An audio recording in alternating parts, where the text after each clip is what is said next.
হযরত ইমাম হুসাইন কে নিয়ে বসে আছেন আরকান মোবারকের মধ্যে। আল্লাহর নবীর কলিজার টুকরা হযরত ইমাম আল্লাহর প্রিয় নবীর সন্তান ইমাম কাসিম কে নিয়ে বসে আছেন। হযরত জিবরাইল এসে বললেন, ওগো রহমতের নবী, আপনি আপনার সন্তান এবং আপনার কলিজার টুকরা ইমাম হুসাইনকে নিয়ে বসে আছেন। দুইটা সন্তান থেকে একটাকে ছেড়ে দিতে হবে। আল্লাহর প্রিয় নবী রহমতের নবী বলেন, আমি আমার হুসাইনকে ছাড়বো না। আমার হুসাইনকে যদি ছেড়ে দিই, আমার ফাতেমা কষ্ট পাবে, আমার আলী কষ্ট পাবে, আমি আমার সন্তান ইব্রাহিমকে ছেড়ে দিব। জোরে পড়ে সুবহানাল্লাহ। আল্লাহর নবী ওনার কলিজার টুকরা ইমাম হুসাইনকে কত ভালোবাসতেন যে আমি আমার হুসাইনকে ছাড়বো না। জোরে পড়ে সুবহানাল্লাহ। প্যারা হাজিরিন, ওই হুসাইনের ব্যাপারে তো নবী বললেন যে যারা আমার হুসাইনকে ভালোবাসলো তারা যেন আমি নবী মুস্তাফাকে ভালোবাসলো। কারণ হুসাইনকে ভালোবাসলে নবীজির ভালোবাসা পাওয়া যাবে। প্যারা হাজিরিন, আপনার এজিদ যার নেতৃত্বে, যার নির্দেশে ইমাম হুসাইনকে নির্মমভাবে কারবালার ময়দানে শহীদ করা হলো।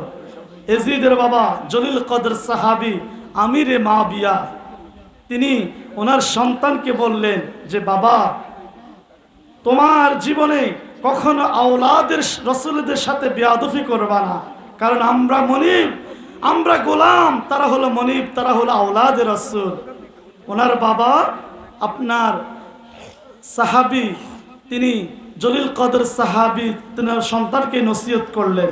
পক্ষান্তরে ইমাম কাসেম ওনার সন্তান হাসানকে একটা ওসিয়ত করলেন যে হাসান, তোমার সামনে যদি কখনো তোমার ভাই ইমাম হুসাইন যদি বিপদে পড়ে যায়, তোমার বুকের তাজা রক্ত দিয়ে হলো তুমি তোমার ভাইকে সাহায্য করবে। প্যারা হাজিরিন, আমি যেই কথাটা বলতেছিলাম, আজকে দুঃখের বিষয় যে এজিদ ক্ষমতার জন্য, গদির জন্য, অর্থের জন্য বললেন হুসাইনকে কতল করো, উক্তুল হুসাইন। আজকে সেই এজিদের নামের পরে এক শ্রেণীর আলেমরা বলে রহমতুল্লাহ, যিনি আওলাদের রাসূলদেরকে নির্মমভাবে নির্দেশ দিয়েছেন শহীদ করার জন্য, তিনার নামের পরে রহমতুল্লাহ হতে পারে না, তিনার নামের পরে লানাতুল্লাহ। কথা বলুন ঠিক কিনা? প্যারা হাজিরিন, আরেকটা কথা বলে অনেক শ্রেণীর আলেমরা বলে যে কারবালার ময়দানে যে ঘটনা হলো, ইমাম হুসাইন যে শহীদ হয়েছেন, এর জন্য এজিদ দায়ী না। আপনাদেরকে উদাহরণস্বরূপ একটা কথা বলি, যদি মাওলানা শাহ আলম ভাই এবং আমি দুইজনের মধ্যে যদি ঝগড়া হয়ে যায়, সাপোজ উদাহরণস্বরূপ বলছি, যদি আপনারা বলেন শাহ আলম ভাই এই দোষী না, তিনি অপরাধ না, তাইলে বোঝা গেল আমি অদম দোষী। তো তারা বলে এজিদ দোষী না, তারা এই কথা বলে হুসাইনকে দোষারোপ করে। যারা হুসাইনকে আজকে দোষারোপ করতে চায় এরা কখনো ইমানদার হতে পারে না। কথা বলুন ঠিক কিনা? এরা মুনাফিক।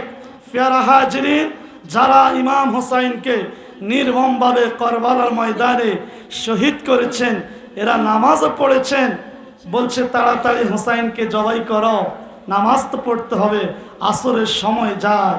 প্যারা হাজিরিন, নবী যেই হুসাইনকে অনেক আদর করেছেন, অসংখ্যবার চুমু দিয়েছেন, নবী নিজের সন্তান ইব্রাহিমকে ছেড়ে দিলেন, কিন্তু হুসাইনকে ছাড়লেন না।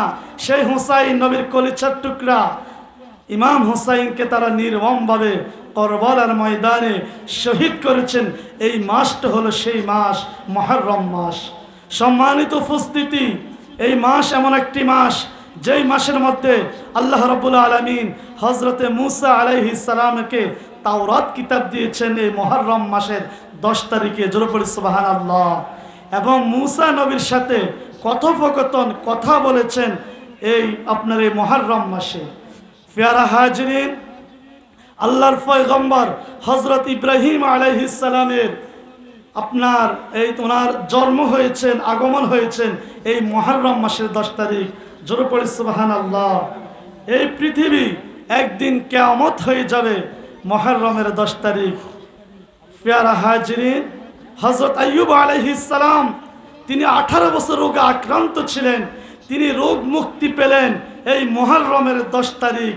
পেয়ারা হাজিরিন, এইভাবে মুহররমের 10 তারিখ, এই মুহররমের চাঁদে অনেক ঘটনা রয়েছে। এই জন্য এই চাঁদের, এই মাসের অনেক ফজিলত তাৎপর্য রয়েছে। যত ঘটনাই বলেন, সবচেয়ে হৃদয় বিদারক, সবচেয়ে কষ্টের ঘটনা হলো হযরত ইমাম হুসাইন নির্মমভাবে করবালার ময়দানে এই মুহররমের 10 তারিখ শাহাদাতের পেয়ালা পান করেছেন। ইমাম হুসাইন উম্মতি মুহাম্মাদের জন্য শাহাদাত হয়েছেন। পেয়ারা হাজিরিন, ইমাম হুসাইন শাহাদাত হওয়ার পিছনে 2টা কারণ। একটা হলো ইমাম হুসাইনের এক একটা রক্তের ফোঁটার বিনিময় কোটি কোটি উম্মতি মুহাম্মাদি আল্লাহর জান্নাতে যাবে। জোরে পড়ি সুবহানাল্লাহ।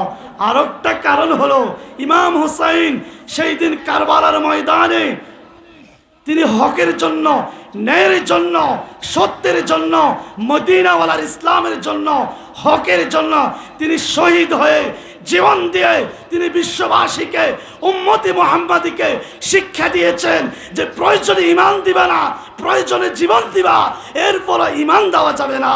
জোরে পড়ে সুবহানাল্লাহ।